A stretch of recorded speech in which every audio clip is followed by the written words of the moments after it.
At nakatanggap din ako ng tawag kaninang umaga, very early in the morning. Isang kaibigan ko, para siyang go-between sa isang congressman from Quezon City who wants to tell all. So, we'll wait. I will work on that. Sir, konting push pa dun sa tell-all umano. Anong tell-all? Ano daw yung sasabihin? Yung involvement niya sa lahat na nangyayari. Tsaka kung paano kalakaran, paano nangyayari lahat yan. Sasabihin niya.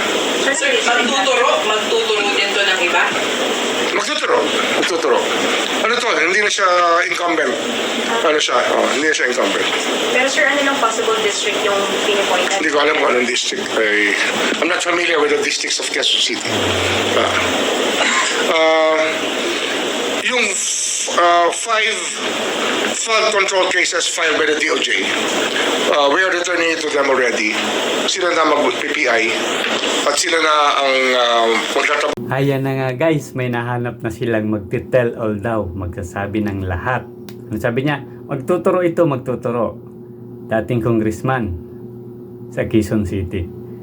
Nako, baka yung tell all na yan ay baka read all.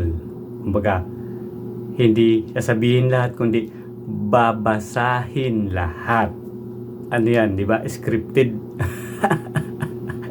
Nako, wag nyo nga kaming niloloko eh.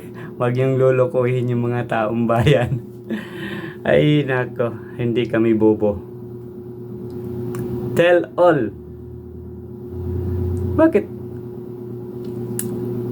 Tanungin ninyo, imbestigahan ninyo yung mga district engineer at yung mga kontraktor na yan, pigain ninyo ng pigain para isuka yung lahat ng mga kasabwat nila dyan sa Congress.